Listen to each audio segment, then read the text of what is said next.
Are you wanting to buy rental properties but don't want to deal with non paying tenants? What if I told you there was a way you could get the government to pay for most or all of your tenants' rent?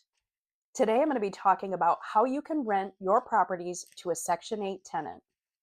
There are a lot of landlords who have a ton of fears about renting to a Section 8 tenant, but today I'm going to show you how you can do it and be very successful with it, creating passive cash flow for your family.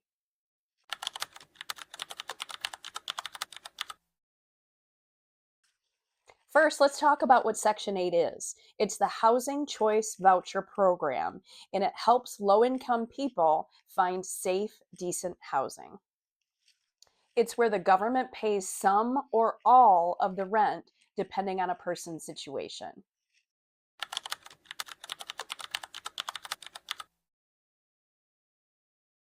The first thing you need to do is check your local requirements. Section 8 is managed locally. So, what you want to do is look for your local housing commissions and give them a call, check out their website to see what the local criteria is for renting to Section 8 tenants.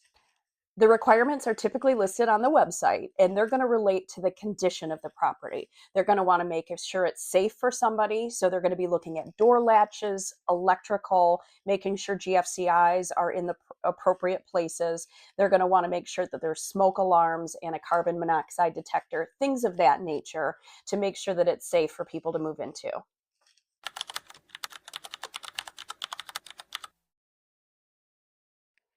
So now you're going to list your property for rent, just like you normally would, whether you do it online, through Zillow, or any other website. But the difference is you're going to be looking for somebody that has a voucher. You can also list your property for rent on websites such as affordablehousing.com, or you can call the local housing commissions. I've had really good success building relationships with our local housing commissions. They're the individuals that work directly with the tenants that have the vouchers. So a lot of times, if you let them know what kind of a property you have available, they'll be able to hook you up with a tenant. You could also Google rapid rehousing in the city that you're looking for a tenant in. And a lot of times, those agencies have people with vouchers that are also looking for housing.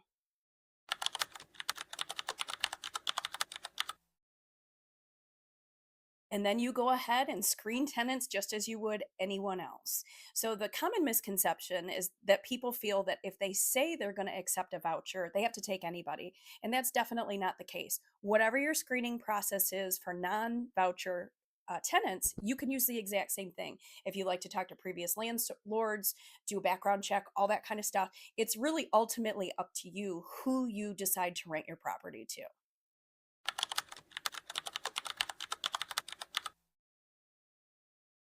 The next step is one that's a little bit different from renting to a typical tenant. There is certain paperwork that you would need to fill out and submit to the housing authority if you decide to rent to a Section 8 tenant. The tenant typically has all the paperwork. You go ahead and fill it out, and they get back to you and let you know if your unit's approved. And if it is, they'll tell you the amount they'll pay and the amount the tenant will have to pay. And then they schedule your property for an inspection.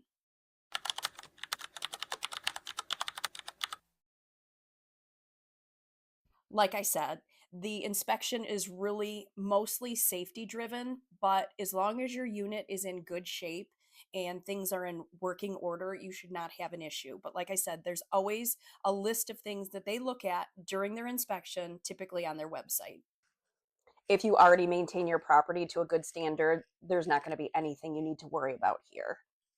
If it doesn't pass the inspection the first time, they'll give you a punch list of items that need to be fixed. It could be a GFCI isn't grounded properly or a smoke detector wasn't working. They'll give you a list and give you a chance to rectify those items and then do a reinspection so you can get the tenant put in place.